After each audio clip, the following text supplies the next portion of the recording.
Ma femme m'a envoyé un message, je travaille tard ce soir. Joyeux anniversaire. Mais j'étais assis juste derrière elle, la regardant tenir la main d'un autre homme. Ma femme m'a envoyé un message à 6:12 le jour de mon anniversaire. Je travaille tard ce soir. Joyeux anniversaire. À ce moment précis, j'étais assis juste derrière elle dans un restaurant de grillades mal éclairé à Oakbrook.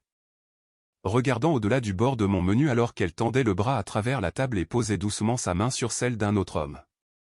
Pas de manière désinvolte, ni poliment, comme on le fait quand on l'a déjà fait 100 fois auparavant. Pendant quelques secondes, j'ai cru que je pouvais me tromper. Les restaurants jouent des tours avec les reflets et les angles. La lumière des bougies transforme les inconnus en forme familière. Mais ensuite, elle a ri. Vanessa a un rire très particulier. Court, chaleureux, un peu haletant à la fin. Le genre de rire que j'entendais à travers des pièces bondées quand nous étions plus jeunes. Je ne l'avais pas entendu m'être destiné depuis longtemps. J'ai reculé ma chaise lentement. Le sol en dessous a fait un léger bruit de grattement contre le bois. Mes mains bougeaient déjà avant que mon cerveau n'ait décidé quoi faire. Je ne savais qu'une chose. J'avais besoin d'aller là-bas. J'avais besoin de voir son visage quand elle réaliserait que j'avais tout vu.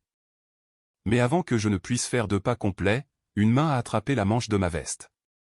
Pas agressivement, juste assez fermement pour m'arrêter. « Attendez » a dit doucement une voix d'homme à côté de moi. Je me suis tourné, surpris. Il semblait avoir un peu plus de 60 ans, peut-être un peu plus, des cheveux gris coupés courts, un pull bleu marine au lieu d'un costume, comme quelqu'un qui avait cessé de se soucier d'impressionner les gens depuis longtemps. Devant lui se trouvait un verre de bourbon qui n'était qu'à moitié terminé.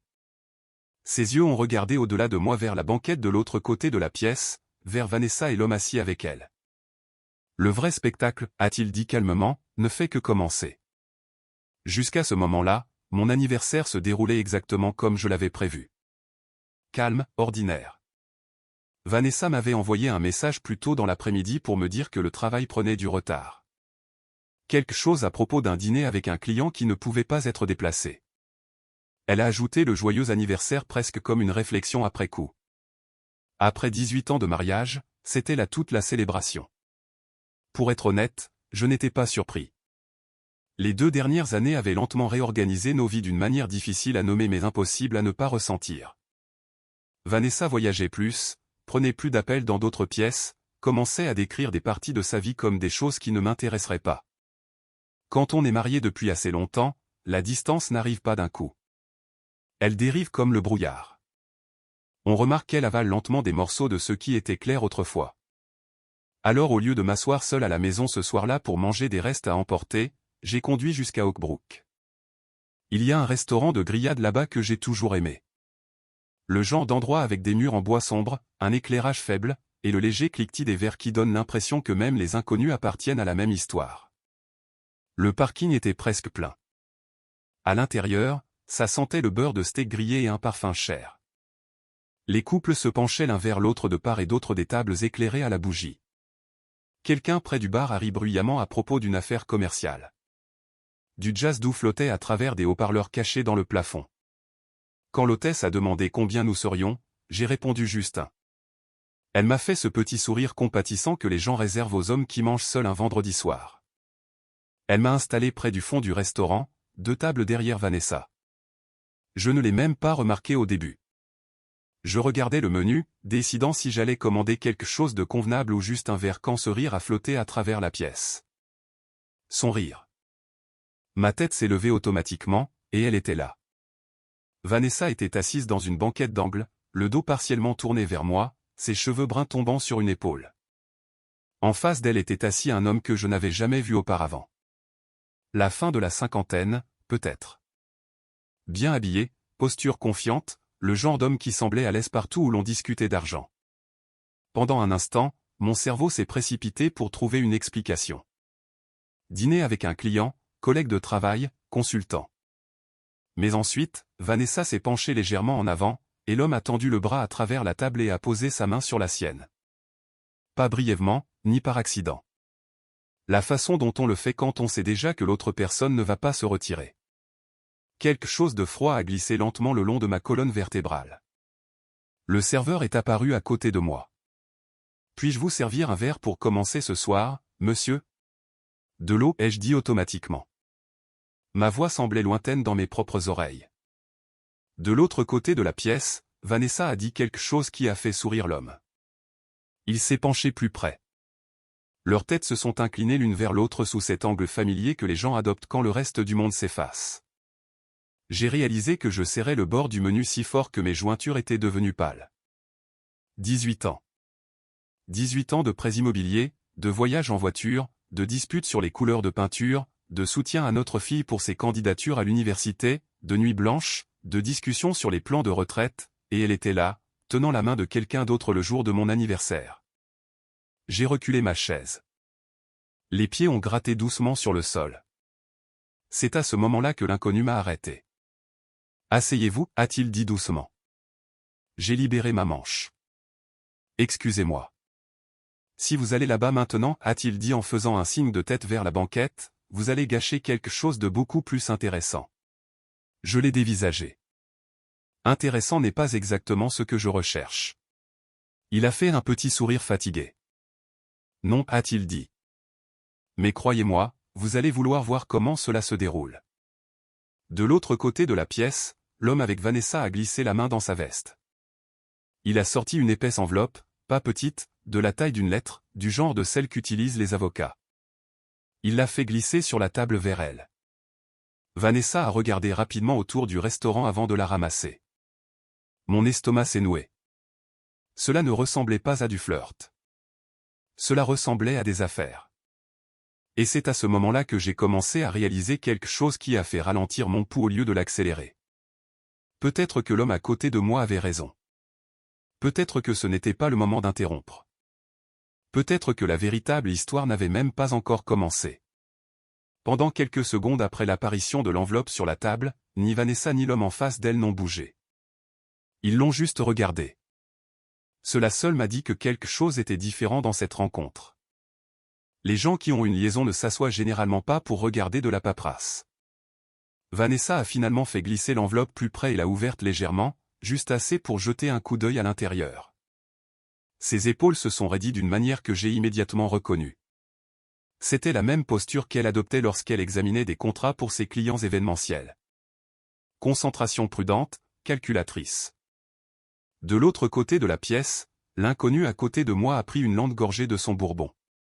« Vous voyez » a-t-il dit doucement. « Que dois-je voir » ai-je demandé. « Ça, là-bas, ce n'est pas de la romance. » Je me suis retourné vers lui. De près, il avait l'air fatigué, mais pas d'une manière faible. Plutôt comme quelqu'un qui regardait quelque chose de désagréable se dérouler depuis longtemps. « Que sous-entendez-vous exactement » ai-je dit. Il a posé le verre avec soin. « Je m'appelle Richard Dorsey » a-t-il dit. La plupart des gens m'appellent Rick. J'ai hésité, puis j'ai hoché la tête. Ethan Callaway. Les yeux de Rick sont retournés vers la banquette. Ce monsieur avec votre femme, a-t-il dit, c'est Grant Hollowell. Ce nom ne me disait rien. Devrait-il, ai-je demandé. Rick a fait un petit sourire sans humour. Cela dépend, a-t-il dit. Aimez-vous regarder des gens démonter tranquillement votre vie tout en souriant? Cette phrase a frappé plus fort que je ne l'attendais. Je me suis complètement tourné vers lui maintenant. De quoi parlez-vous? Rick n'a pas répondu tout de suite. Au lieu de cela, il a regardé Vanessa et Grant à nouveau alors qu'elle sortait quelque chose de son sac à main. Un petit dossier en cuir. Elle l'a fait glisser sur la table vers lui. Grant l'a ouvert brièvement, examinant le contenu. Ils se sont tous deux penchés plus près. Pas affectueux. Stratégique. Rick a tapoté légèrement un doigt contre la table. Grant n'est pas juste un type que votre femme a rencontré dans un bar, a-t-il dit. Il est conseiller financier. Ou du moins, c'est le titre qu'il utilise. Et les gens qui engagent Grant ont tendance à ressortir de l'autre côté des choses plus légers. J'ai froncé les sourcils. Plus léger comment? Le regard de Rick s'est posé sur moi, évaluant. Vous êtes marié depuis longtemps, a-t-il demandé. 18 ans. Il a hoché la tête lentement. Bien commun? Oui. Compte de retraite? Oui. Immobilier? Une maison, ai-je dit, et un petit chalet au bord du lac. Rick a soupiré doucement. J'ai regardé à nouveau Vanessa. Elle hochait la tête alors que Grant parlait. Il a dit quelque chose qui l'a fait sourire de cette petite manière tendue que les gens adoptent quand ils sont soulagés. Puis il a fait glisser le dossier de l'autre côté de la table. « Pourquoi me dites-vous cela ?» ai-je demandé. Rick s'est frotté le front. « Parce qu'il y a environ 3 ans, a-t-il dit, mon frère a engagé Grant. » Que s'est-il passé? Rick s'est penché en arrière sur sa chaise. Au début, cela semblait innocent, a-t-il dit. Restructuration financière après un divorce, protection des actifs, efficacité fiscale. Cela semble normal. C'est vrai, a convenu Rick. Puis il a ajouté doucement, jusqu'à ce que mon frère réalise que la maison qu'il avait construite de ses propres mains n'était soudainement plus techniquement la sienne. Je l'ai dévisagé. Que voulez-vous dire? La bouche de Rick s'est resserrée. Je veux dire que des documents ont été déplacés, des fiducies ont été créées, des comptes ont été repositionnés. Au moment où tout était terminé, la femme avec qui mon frère avait été marié est partie avec la propriété et les euros. Et Grant a perçu de très généreux honoraires de consultation. De l'autre côté de la pièce, Vanessa a glissé l'enveloppe dans son sac à main. Mon estomac s'est noué. Cela ne prouve rien, ai-je dit. Rick a haussé les épaules. Non, a-t-il dit, mais cela prouve que Grant a un mode opératoire. J'ai jeté un coup d'œil vers leur table. Grant a tendu le bras et a touché le poignet de Vanessa. Pas affectueusement, plutôt comme pour rassurer. Rick a suivi mon regard. Observez bien, a-t-il dit. Il ne flirte pas. Il avait raison. Il n'y avait pas de rire nerveux, pas de contact visuel persistant, juste une conversation calme et des documents glissant sur le bois poli. Vanessa s'est à nouveau penchée. Grant a parlé doucement. Elle a hoché la tête 2 fois. Rick a expiré lentement. Je suis assis ici depuis environ 20 minutes, a-t-il dit. Assez longtemps pour savoir que ce n'est pas la première réunion. Ma poitrine s'est serrée. Qu'est-ce qui vous fait dire ça? Le langage corporel. Il a pointé subtilement du doigt vers eux. Les premières réunions sont maladroites. Les gens hésitent. Ils expliquent trop les choses. Il a fait une pause. Ces deux-là ont l'air d'examiner des progrès. Cette phrase a fait s'installer quelque chose de lourd dans mon estomac. Des progrès? Quel genre de progrès, ai-je demandé. Rick m'a regardé directement maintenant. C'est la question, n'est-ce pas? Le serveur est arrivé avec mon eau. Je l'ai à peine remarqué. De l'autre côté du restaurant, Grant a fait signe à leur serveur pour l'addition. Vanessa a ri à nouveau, plus doucement cette fois. Le même rire que j'avais entendu à travers la table de notre cuisine pendant près de 2 décennies. Rick s'est penché légèrement plus près de moi. Laissez-moi vous demander quelque chose, a-t-il dit. Votre femme vous a-t-elle posé des questions étranges récemment? Quel genre de questions? Sur l'argent, a-t-il dit simplement. Mon esprit est revenu sur les derniers mois. Vanessa debout dans la cuisine, posant des questions sur le refinancement. Vanessa mentionnant que le chalet demandait peut-être trop d'entretien.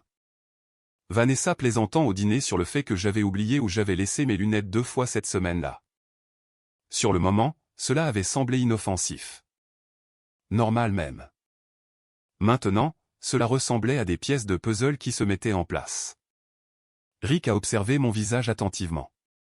Ce regard, a-t-il dit doucement. De l'autre côté de la pièce, Vanessa et Grant se sont levés de la banquette. Grant a ajusté sa veste. Vanessa a glissé son sac à main sur son épaule. Pendant une brève seconde, leurs mains se sont effleurées à nouveau. Puis ils ont marché ensemble vers la sortie. Rick a terminé la dernière goutte de son bourbon. Eh bien, a-t-il dit, cela répond à une question. Quelle question? Il s'est levé lentement et a glissé son portefeuille sur la table pour couvrir l'addition. Celle de savoir si votre femme est la prochaine personne que Grant aide à se réorganiser. Je me suis levé aussi, mon pouls résonnant soudainement fort dans mes oreilles. Attendez, ai-je dit. Comment savez-vous tout cela? Rick a sorti son téléphone. Parce que je l'ai observé. Il a tourné l'écran vers moi. Dessus, il y avait une photographie. Granuleuse, surprise de l'autre côté de la rue. Vanessa et Grant entrant dans un petit bâtiment en briques. Au-dessus de la porte se trouvait une enseigne en métal. Je me suis penché pour la lire. Droit de la famille Anderson et Pike. Rick a glissé le téléphone dans sa poche. Vous voyez, a-t-il dit doucement. Grant n'aide pas seulement les gens à tromper leur partenaire. Il a fait un signe de tête vers la porte que Vanessa venait de franchir. Il les aide à partir. Je ne me souviens pas de grand-chose du trajet de retour à la maison ce soir-là. Les rues d'Oakbrook étaient calmes, ce genre de calme dans lequel les villes de banlieue s'installent après que l'effervescence du dîner s'estompe, et que la plupart des gens se sont déjà retirés pour la soirée. La lueur des vitrines glissait sur le pare-brise alors que je passais devant elles l'une après l'autre sans vraiment rien voir. Mon esprit n'arrêtait pas de repasser la même image. La main de Vanessa posée sur celle de Grant Hollowell. Pas romantique. Certaine. Comme s'ils s'étaient tous demi d'accord sur quelque chose d'important. La maison était sombre quand je me suis garé dans l'allée. Notre maison se trouvait dans une rue calme de Naperville. Un de ces quartiers où chaque maison a l'air différente, mais d'une manière ou d'une autre assez similaire pour suggérer le même genre de vie à l'intérieur. Des garages pour 2 voitures, des haies taillées, des lumières de Porsche brillant en cercle jaune doux. Pendant 18 ans, cette maison avait signifié la stabilité pour moi. Des paiements de prêts immobiliers, des projets de week-end, des étés à faire des barbecues dans le jardin pendant que Claire étudiait pour ses examens finaux à la table de la cuisine. Ce soir, elle ressemblait à un endroit que je n'avais jamais vraiment connu. Je suis entré silencieusement. L'horloge de la cuisine indiquait 9:42. Vanessa n'était pas encore entrée. Je suis resté là un moment avec ma main posée sur le comptoir, écoutant le faible bourdonnement du réfrigérateur et le tic-tac lointain de l'horloge du couloir. La voix de Rick continuait de résonner dans ma tête. Les gens qui engagent Grant ont tendance à ressortir de l'autre côté plus léger. Je me suis servi un verre d'eau et me suis assis à la table de la cuisine. Il m'est venu à l'esprit alors que si Rick avait raison, si Grant était impliqué dans quelque chose de plus qu'une liaison, alors la pire chose possible que je pouvais faire en ce moment était de confronter Vanessa. Si elle planifiait quelque chose, s'il déplaçait déjà des pièces, alors le moment où elle réaliserait que je savais serait le moment où elle accélérerait tout. J'étais toujours assis là quand la porte du garage a grondé en s'ouvrant à 10:17. Vanessa est entrée dans la cuisine un instant plus tard, portant une petite boîte de boulangerie blanche. « Oh » a-t-elle dit, surprise. « Tu es encore debout. » Sa voix semblait normale. Trop normale. « Oui » ai-je dit. Je ne pouvais pas dormir. Elle a posé la boîte sur le comptoir et a enlevé son manteau. Ses cheveux étaient légèrement décoiffés par le vent extérieur et il y avait une faible odeur de parfum qui n'était pas celui qu'elle portait d'habitude. « Je sais que ce soir n'était pas exactement ce que tu attendais » a-t-elle dit légèrement.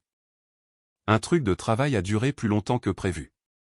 Je l'ai regardé se déplacer dans la cuisine.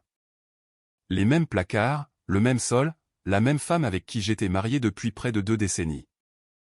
2 heures plus tôt, je l'avais regardée assise en face d'un autre homme dans un restaurant de grillades, et elle n'avait absolument aucune idée que je savais. Vanessa a ouvert la boîte de boulangerie. À l'intérieur se trouvait un petit gâteau au chocolat avec un panneau en plastique joyeux anniversaire planté dans le glaçage. Je ne voulais pas que la journée passe sans rien, a-t-elle dit. Cela ressemblait au genre de gâteau que l'on attrape rapidement dans une vitrine de supermarché.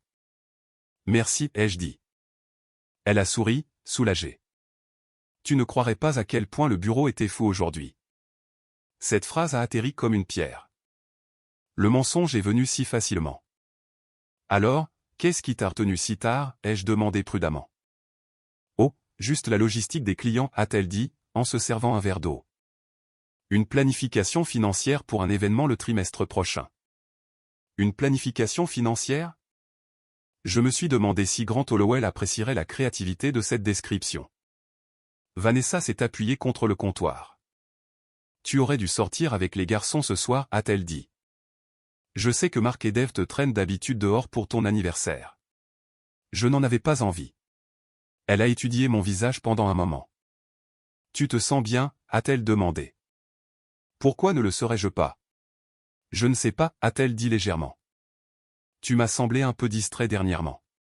La façon dont elle l'a dit a fait se serrer ma poitrine. Distrait. La question de Rick posée plus tôt m'est revenue. Votre femme vous a-t-elle posé des questions étranges récemment? Vanessa a ramassé le couteau et a coupé 2 petites tranches de gâteau. En m'en tendant une, elle a dit avec désinvolture, « As-tu finalement pris le temps de déplacer ces documents de compte de retraite dans le nouveau système de dossier ?» J'ai pris l'assiette lentement. Pourquoi? Oh, juste en pensant à l'organisation, a-t-elle dit. Tu sais à quel point il est facile que des choses soient égarées. Égarées? La conversation a soudainement donné l'impression de marcher sur une glace fine. Tu as peur que je perde de la paperasse, ai-je demandé. Vanessa a ri doucement. Non, bien sûr que non. Mais elle n'a pas tout à fait croisé mon regard quand elle l'a dit. Au lieu de cela, elle a ajouté, bien que tu aies oublié où tu avais laissé tes clés de voiture 2 fois la semaine dernière. C'était vrai. Je l'avais fait. Mais de l'entendre le dire maintenant a fait se tordre quelque chose dans mon estomac. Nous avons mangé le gâteau en silence. Après quelques minutes, elle s'est étirée les bras et a bâillé. Je suis épuisée, a-t-elle dit. Je vais prendre une douche. Vas-y. Elle a disparu dans le couloir. La porte de la salle de bain s'est fermée. L'eau a commencé à couler. Je me suis levé lentement et j'ai marché vers le petit bureau que nous partagions près de l'arrière de la maison. Pendant des années, cette pièce avait été l'endroit de la maison que Vanessa aimait le moins. Paperasse, impôts, factures. Elle plaisantait toujours en disant que les chiffres lui donnaient mal à la tête, ce qui signifiait que la majeure partie de l'organisation financière avait été ma responsabilité. J'ai allumé la lampe de bureau. La lumière douce s'est répandue sur le classeur et l'ordinateur. Tout semblait normal au début, mais quelque chose sur le bureau semblait légèrement réorganisé. J'ai ouvert le tiroir du haut. À l'intérieur se trouvaient les dossiers habituels. Assurance, prêt immobilier, investissement. Je les ai feuilletés un par un. Puis j'ai remarqué quelque chose d'étrange.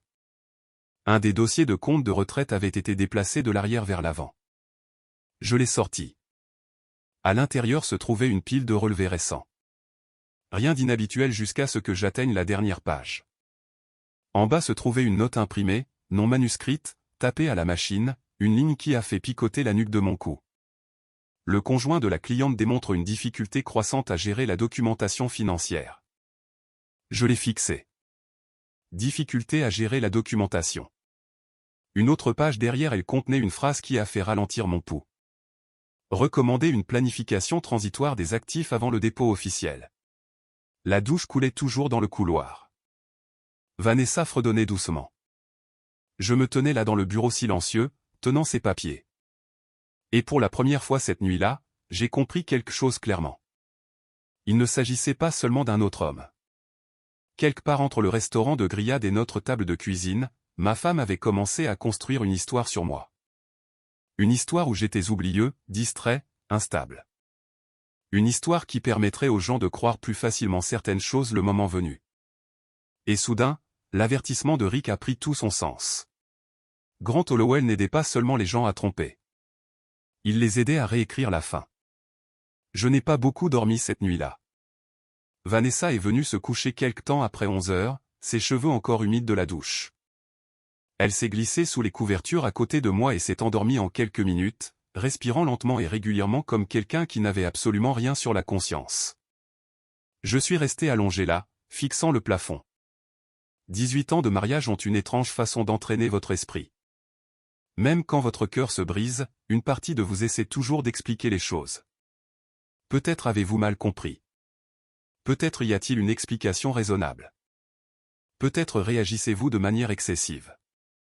Mais la ligne imprimée sur ce document n'arrêtait pas de clignoter dans ma tête. Difficulté croissante à gérer la documentation financière. Ce n'était pas seulement un commentaire. C'était un travail préparatoire. Au moment où le soleil a commencé à se glisser à travers les stores le lendemain matin, quelque chose à l'intérieur de moi avait changé. La colère était toujours là, mais elle s'était transformée en quelque chose de plus calme. De la concentration. Vanessa s'est réveillée vers 7 heures et a suivi sa routine habituelle comme si rien n'avait changé. Café. Les nouvelles à la télévision. Une vérification rapide de son téléphone tout en se tenant près de la fenêtre de la cuisine. Grosse réunion aujourd'hui, a-t-elle dit en enfilant son manteau. Je pourrais être encore en retard ce soir. J'ai hoché la tête. Conduis prudemment. Elle a embrassé ma joue en sortant. Le même baiser désinvolte qu'elle m'avait donné des milliers de fois auparavant. 10 secondes plus tard, la porte du garage s'est refermée dans un grondement et sa voiture a reculé de l'allée. J'ai attendu que le son du moteur disparaisse dans la rue avant de bouger. Le premier appel que j'ai passé a été pour Naomi Pierce. Rick avait mentionné son nom la veille au soir. Pendant que nous nous tenions dans le parking du restaurant, le vent froid coupant à travers les rangées de voitures. Il avait dit, si les choses sont aussi mauvaises qu'elles en ont l'air, Naomi est le genre d'avocate que vous voulez avant que la situation n'explose. Son bureau a répondu à la deuxième sonnerie. Pierce et Keller, comment puis-je diriger votre appel? J'ai besoin de parler à Naomi Pierce, ai-je dit. C'est à propos d'une possible situation de divorce. Il y a eu une pause. Avez-vous un numéro de rendez-vous? Non. Une autre pause. Laissez-moi voir si elle est disponible. La musique d'attente a duré peut-être 30 secondes. Puis une voix calme est intervenue sur la ligne. Ici Naomi. Je m'appelle Ethan Callaway, ai-je dit. Je pense que ma femme pourrait être en train de planifier quelque chose impliquant nos finances. Naomi n'a pas réagi avec surprise ou sympathie. Elle a réagi avec efficacité. Quel genre de finances, a-t-elle demandé? Compte de retraite, immobilier, peut-être une consultation juridique dont je n'étais pas au courant. Depuis combien de temps êtes-vous marié? 18 ans. Des enfants? Une fille adulte. Bien commun? Oui. Elle est restée silencieuse pendant un moment. Monsieur Callaway, a-t-elle dit finalement. Je vais vous demander quelque chose très directement. Votre femme a-t-elle suggéré récemment que vous êtes oublieux ou que vous avez des difficultés à gérer la paperasse? Mon emprise s'est resserrée sur le téléphone. Oui. Alors vous devez écouter très attentivement, a-t-elle dit. Parce que si quelqu'un prépare ce récit, il prépare généralement autre chose en parallèle. Que prépare-t-elle? Une sortie propre. La phrase a fait se nouer mon estomac. Ce qui signifie quoi exactement? Ce qui signifie, a dit Naomi calmement, le travail préparatoire pour argumenter que vous ne devriez pas contrôler certains actifs. Je me suis assis lentement à la table de la cuisine. Alors que dois-je faire en premier? Elle a dit, vous ne la confrontez pas. C'était mon instinct. Bien. Gardez-le ainsi. Naomi a continué, sa voix ferme et précise. Vous rassemblez des informations discrètement. Relevés, accès au compte, email, tout ce qui montre des mouvements de fonds ou des consultations avec des conseillers. Et si vous trouvez quelque chose, vous m'en envoyez des copies. Dois-je déplacer de l'argent? Pas encore, a-t-elle dit. Les mouvements prématurés créent la panique. Elle a fait une pause. Mais vous devriez absolument ouvrir un compte personnel à votre propre nom quelque part où elle ne surveille pas. J'ai griffonné des notes sur un bloc-notes. Autre chose? Oui, a dit Naomi. Faites attention au changement de comportement. A-t-elle suggéré de vendre des propriétés? Oui. A-t-elle posé des questions sur l'héritage ou les structures de retraite? Oui. Naomi a expiré lentement. Après la fin de l'appel, la maison a semblé étrangement calme. Pas paisible, stratégique.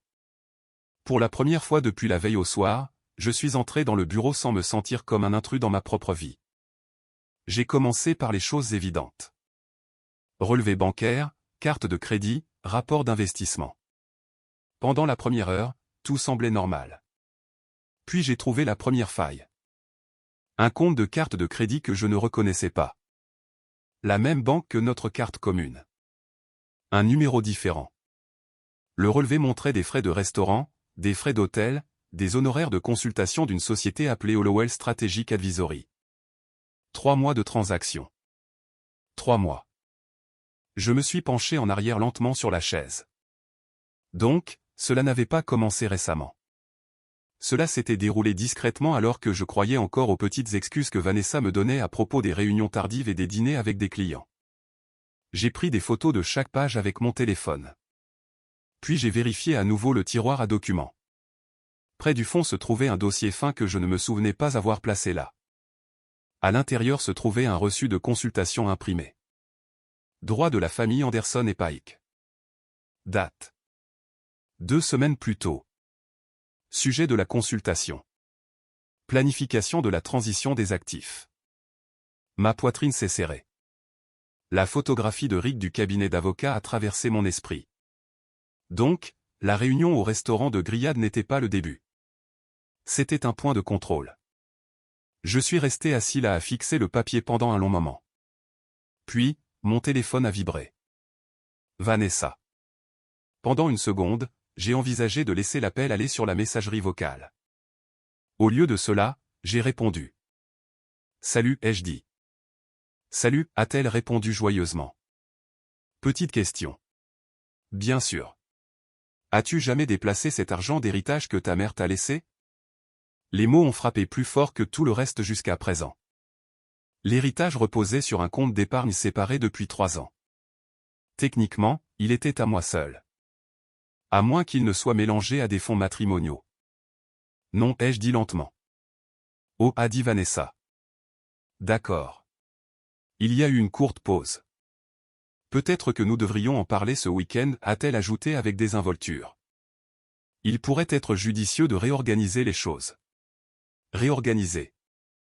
Le mot sonnait différemment maintenant. Peut-être, ai-je dit. Quand l'appel s'est terminé, mes mains tremblaient légèrement. Pas de peur, de clarté. Parce que pour la première fois depuis la veille, je pouvais voir les contours du plan se former. Grant ne couchait pas seulement avec ma femme. Il l'aidait à préparer un avenir où j'aurais l'air instable. Et où l'argent la suivrait. Ce qui est étrange avec la trahison, c'est la rapidité avec laquelle cela change ce que vous remarquez. Pendant 18 ans, j'avais circulé dans notre maison sans prêter attention aux petits détails. Le ton de la voix de Vanessa, la façon dont elle posait son téléphone face vers le bas sur le comptoir, le rythme de ses appels professionnels, rien de tout cela n'avait jamais semblé suspect. Maintenant, chaque mouvement ressemblait à un signal. 3 jours après mon anniversaire, j'étais assis à la table de la cuisine en train d'examiner des relevés bancaires quand mon téléphone a vibré. Rick. Vous avez une minute, a-t-il demandé quand j'ai répondu. Oui. Je pense avoir compris leur prochain mouvement. Mon estomac s'est légèrement serré. Que voulez-vous dire? Rick a hésité un instant, comme s'il choisissait ses mots avec soin. L'enquêteur que j'ai engagé a suivi Grant à nouveau aujourd'hui, a-t-il dit. Il s'avère que votre femme et notre ami, Monsieur Hollowell, planifient une sorte de rassemblement ce week-end. Quel genre de rassemblement? Une fête. Le mot semblait presque absurde. Une fête? Salle privée dans un country club à Lombard, a dit Rick. Samedi soir. Je me suis penché en arrière lentement sur la chaise. Pourquoi faire? Rick a soupiré. Cette partie a demandé un peu de recherche. Une pause s'est prolongée sur la ligne téléphonique. Puis il a dit doucement, c'est une fête de fiançailles. Pendant une seconde, j'ai cru avoir mal entendu. Des fiançailles. C'est ce que dit la réservation de l'événement. La cuisine a soudainement semblé plus petite. Ma femme, ma maison, mes comptes de retraite, et maintenant apparemment une fête annonçant une nouvelle vie qui ne m'incluait pas. Rick a continué à parler d'une voix stable. La liste des invités comprend environ 30 personnes, des contacts d'affaires, quelques amis de l'église, et quelqu'un du nom de Claire Callaway. Ma gorge s'est serrée. Claire. Ma fille, ai-je dit. Il semblerait. Je me suis levé et j'ai marché vers la fenêtre donnant sur notre jardin. Les arbres étaient nus, l'hiver s'accrochant encore obstinément au Midwest, malgré le calendrier qui insistait sur le fait que le printemps avait déjà commencé. Il le présente à tout le monde, ai-je dit doucement. C'est ce que je suppose. Rick a fait une autre pause. Ce qui signifie qu'il pense que l'histoire est déjà en place. Quelle histoire? Celle où vous êtes le mari instable qui ne peut pas gérer ses finances, a-t-il dit. Et elle est la femme qui a dû passer à autre chose. Je me suis frotté le front. Seigneur. Rick n'a rien dit pendant un moment. Puis il a demandé doucement, vous allez bien? Pas particulièrement. Eh bien, a-t-il dit, la bonne nouvelle est que nous avons quelque chose qu'ils n'ont pas. Qu'est-ce que c'est? La vérité. Cet après-midi-là, j'ai conduit jusqu'à Wheaton pour rencontrer Naomi en personne. Son bureau se trouvait au-dessus d'une petite agence d'assurance dans un bâtiment en briques beige qui semblait avoir été construit au début des années 1980 et n'avoir jamais été rénové depuis. À l'intérieur, tout était propre et organisé. Naomi Pierce s'est avérée être au début de la soixantaine, avec des cheveux argentés et le genre d'expression calme qui suggérait que très peu de choses la surprenaient encore. Elle a lu les documents que j'avais imprimés pendant que j'étais assis de l'autre côté du bureau. Les relevés bancaires, les reçus de consultation, l'activité de la carte de crédit liée à la société de conseil de Grant. Après plusieurs minutes, elle s'est penchée en arrière sur sa chaise. « Eh bien, a-t-elle dit. Votre femme a été occupée. Vous pensez que c'est sérieux ?» Naomi a haussé un sourcil. Elle consulte à la fois un conseiller financier et un avocat spécialisé en divorce, a-t-elle dit. Oui, je dirais que cela se qualifie. J'ai dégluti. Et le récit à mon sujet. Naomi a tapoté la note imprimée mentionnant ma prétendue difficulté à gérer la documentation. Cela n'est pas accidentel, a-t-elle dit. Qu'est-ce que c'est? Une préparation à quoi? Pour convaincre un juge, un médiateur, ou même des membres de la famille que vous ne devriez pas contrôler certains actifs, a-t-elle répondu calmement. J'ai baissé les yeux vers le bureau. Que faisons-nous à propos de la fête? Naomi a pris un air pensif. D'ordinaire, je vous dirais de rester à l'écart d'une chose pareille. D'ordinaire. Mais cette situation est inhabituelle, a-t-elle dit. En quoi? Parce qu'il tente d'établir une histoire publique. Elle a croisé les mains. Ce qui signifie que si cette histoire est interrompue par des preuves, elle peut s'effondrer très rapidement. J'ai senti une lente compréhension se former. Vous dites que je devrais y aller. Je dis, a répondu Naomi avec précaution, que si vous apparaissez, vous devez apparaître préparé. Elle a fait glisser un dossier sur le bureau vers moi. Des copies de tout, a-t-elle dit. Les relevés, les emails, les consultations. Et si Grant essaie de le nier? Naomi a esquissé un léger sourire. Les hommes comme lui s'appuient sur l'hypothèse que personne ne les défiera publiquement. Elle s'est penchée légèrement en avant. Prouvez que cette hypothèse est fausse. Vendredi soir, Vanessa est rentrée à la maison avec une énergie inhabituelle. Elle fredonnait tout en se déplaçant dans la cuisine, se servant un verre de vin et demandant si je voulais quelque chose de l'épicerie. Week-end chargé, ai-je demandé. Peut-être, a-t-elle dit légèrement. Il y avait quelque chose de presque excité dans sa voix. Des trucs de clients samedi soir, a-t-elle ajouté avec désinvolture. Ça pourrait finir tard. Ça a l'air important. Elle a haussé les épaules. Juste du réseautage. Réseautage. Je l'ai regardée de l'autre côté de la pièce. Elle n'avait absolument aucune idée que je savais pour le country club. Aucune idée que j'avais vu le restaurant de grillade. Aucune idée que j'avais des copies de la paperasse qu'elle est grande déplacée depuis des mois. Plus tard cette nuit-là, après que Vanessa soit allée se coucher, je me suis assis seul à la table de la cuisine pour examiner le dossier que Naomi m'avait donné. Chaque document semblait plus lourd que le précédent. Reçu d'hôtel, note de consultation, projet d'évaluation immobilière. À l'arrivée de minuit, l'histoire était douloureusement claire.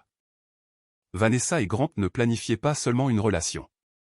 Ils planifiaient une transition. Une réorganisation minutieuse des actifs, de la réputation et du récit qui me ferait passer pour un homme qui avait lentement perdu le contrôle de sa vie. La fête de samedi n'était pas seulement une célébration. C'était un début. Un dévoilement public de la version des faits qu'il voulait que tout le monde croie.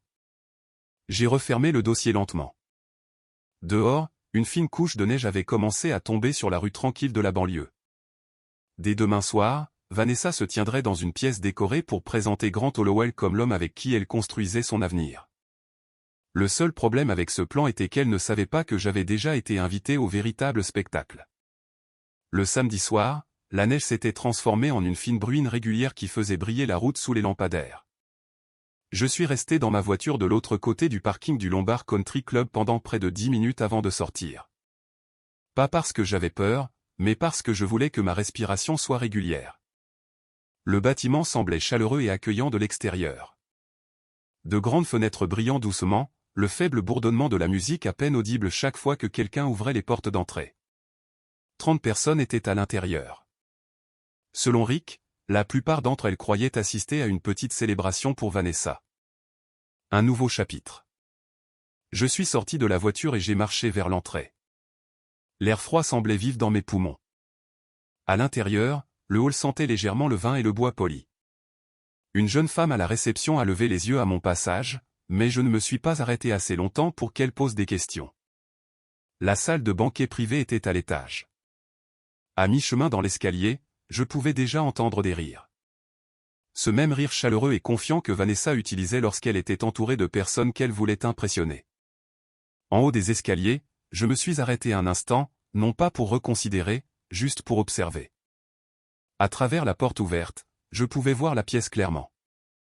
Environ 30 personnes se tenaient autour de petites tables de cocktails, des verres de vin, des assiettes de hors-d'œuvre, le faible murmure d'une conversation polie remplissant l'espace.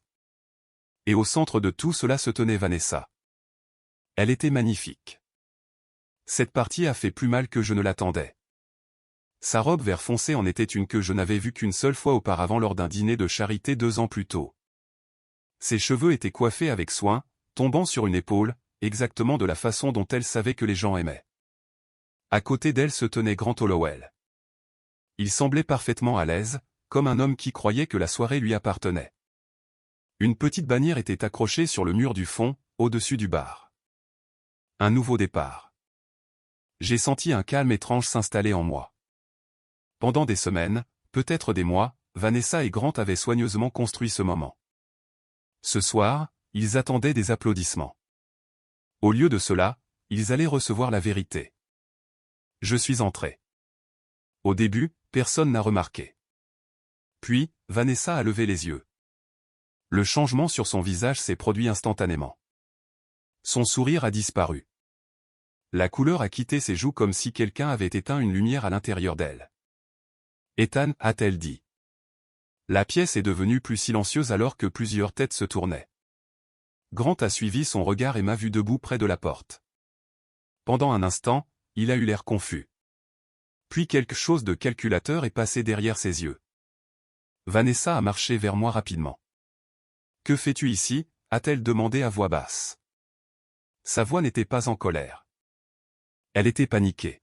« Je pensais que nous pourrions parler, ai-je dit calmement. »« Ce n'est pas l'endroit, a-t-elle murmuré. »« Non, ai-je dit doucement. »« En fait, je pense que c'est exactement l'endroit. » Derrière elle, les gens commençaient à chuchoter. Une femme près du bar a demandé doucement à quelqu'un. « N'est-ce pas son mari ?» Vanessa a attrapé mon bras. « Ethan, s'il te plaît, a-t-elle dit. Allons dans un endroit privé. » Avant que je ne puisse répondre, un homme près du centre de la pièce a tapoté son verre avec une cuillère. « Tout le monde » a-t-il appelé joyeusement. « Puis-je avoir votre attention une seconde ?» Les conversations se sont tues. Grant s'est avancé légèrement, se préparant à parler. J'ai bougé en premier.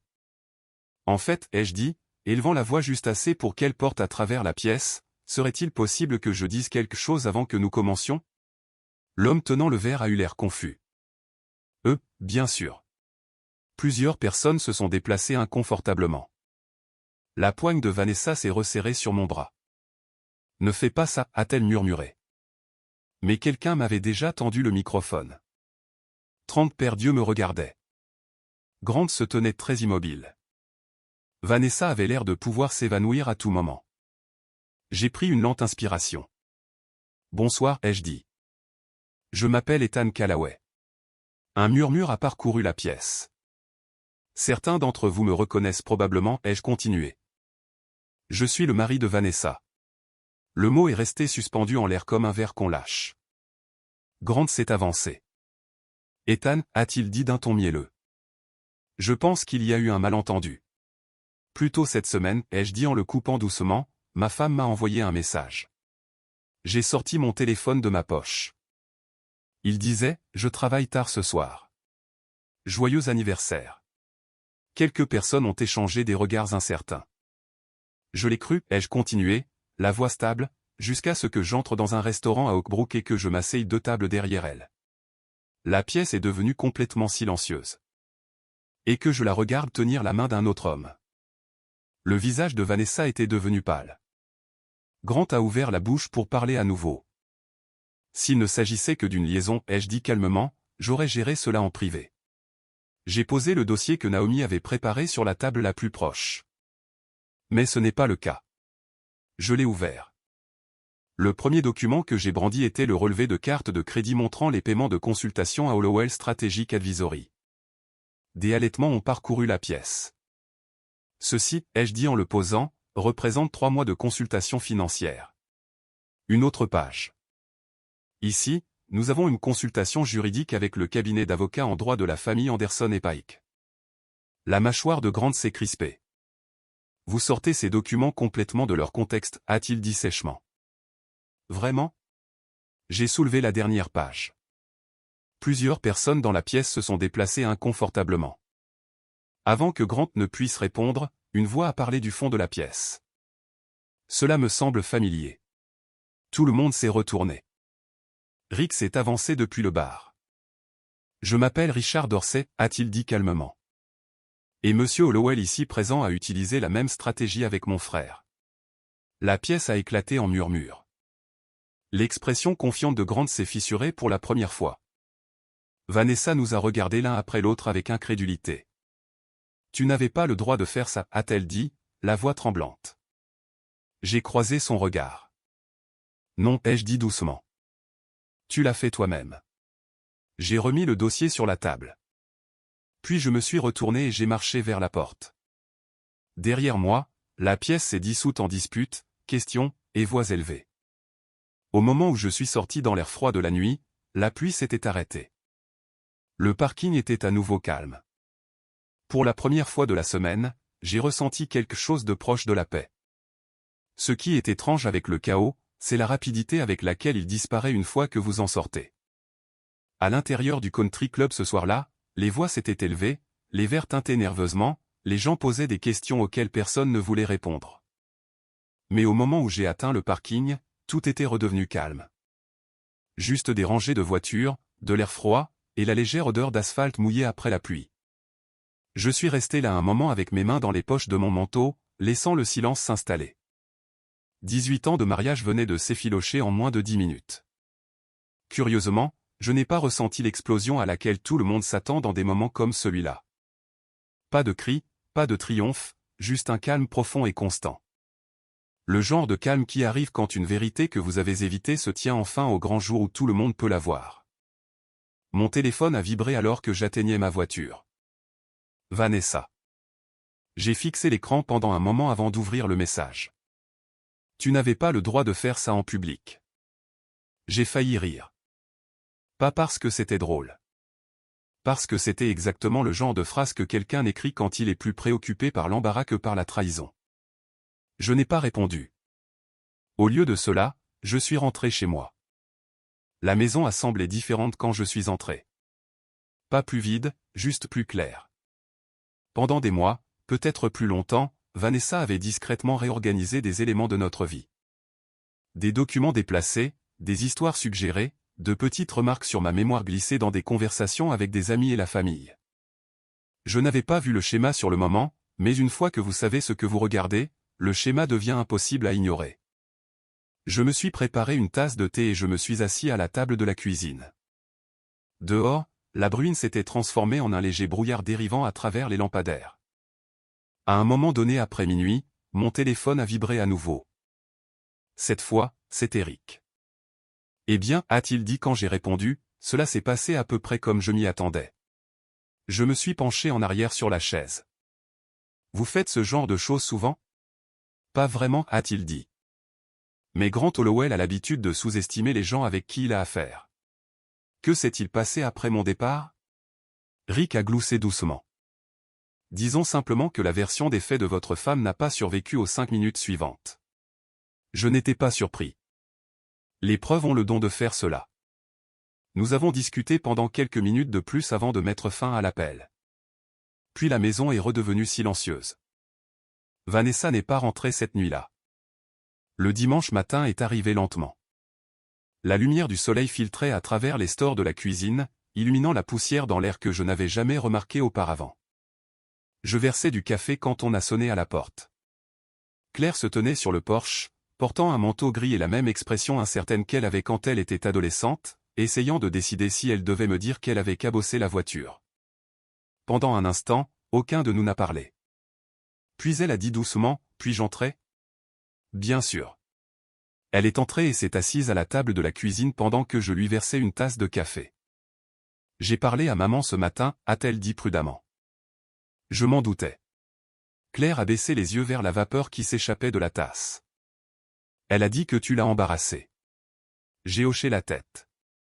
Cela ressemble à quelque chose qu'elle dirait. Claire a hésité. Elle a aussi dit que tu avais eu des difficultés dernièrement, a-t-elle ajouté. Avec la paperasse, les finances. Ça y était. L'histoire que Vanessa avait construite. Je me suis levé et je suis allé dans le bureau. Quand je suis revenu une minute plus tard, j'ai posé le dossier de Naomi sur la table devant Claire. Qu'est-ce que c'est, a-t-elle demandé. Jette juste un coup d'œil. Pendant les minutes qui ont suivi, elle a feuilleté les documents en silence. Les relevés de cartes de crédit, les reçus de consultation, les notes juridiques sur les transferts d'actifs, et enfin la page suggérant que je pourrais ne pas être capable de gérer mes propres finances. L'expression de Claire est passée lentement de la confusion à quelque chose de plus lourd. Papa, a-t-elle dit doucement. Je sais. Elle s'est penchée en arrière sur la chaise, se frottant le front. Maman m'a dit que votre mariage était déjà fini, a-t-elle dit. C'était une nouveauté pour moi. La cuisine est redevenue silencieuse. Après un long moment, Claire a dit quelque chose qui m'a surpris. Tu sais quelle est la pire partie? Qu'elle n'arrêtait pas de dire que tu étais le plus fort. Claire a dit, comme si tu avais toujours mieux géré les choses qu'elle. Sa voix s'est adoucie. Je pense qu'elle avait raison. Ce n'était pas tout à fait des excuses. Mais c'était assez proche. Le processus de divorce n'a pas été facile. Ils ne le sont jamais. Il y a eu des réunions avec des avocats, de la paperasse qui semblait se multiplier du jour au lendemain, et des conversations qui s'étiraient bien plus longtemps que quiconque ne le souhaitait. Mais Naomi avait eu raison sur une chose. La préparation compte. Les documents que Vanessa et Grant avaient discrètement rassemblés ont fini par se retourner contre eux une fois qu'ils ont été examinés correctement. Le récit concernant ma prétendue instabilité s'est effondré au moment où la chronologie a été exposée. Grant Hollowell a rapidement disparu du tableau. Les hommes comme lui ont tendance à passer à autre chose quand la stratégie cesse de fonctionner. Vanessa a finalement emménagé dans un petit appartement près du centre-ville de Naperville. La maison est restée la mienne. Tout comme le chalet au bord du lac. Par une calme après-midi plusieurs mois plus tard, j'y ai conduit seul. Les cousins intérieurs plus petits du lac Michigan ne font pas l'actualité comme le fait la grande étendue d'eau, mais ils possèdent une sorte de paix que les villes ne parviennent jamais tout à fait à obtenir. Je me suis assis sur le petit quai en bois avec une tasse de café, regardant l'eau rouler lentement vers le rivage. À 54 ans, recommencer n'est pas romantique. Il n'y a pas de musique dramatique, pas de sentiment soudain que l'avenir sera plus facile. Mais il y a de la clarté, le genre qui n'apparaît qu'une fois que les illusions ont fini de s'effondrer. Pendant longtemps, j'avais cru que la chose la plus cruelle que quelqu'un puisse faire dans un mariage était de cesser d'aimer et de partir sans prévenir. Maintenant, je comprenais quelque chose de différent. La chose la plus cruelle est d'essayer de prendre la maison, l'argent, la fille, et l'histoire aussi. Vanessa a presque réussi pour les 3 premiers, mais pas pour le dernier. Cette partie m'appartient toujours. Et si vous avez déjà eu à vous accrocher à votre dignité alors que tout s'effondrait autour de vous, alors vous comprenez probablement exactement ce que cela fait.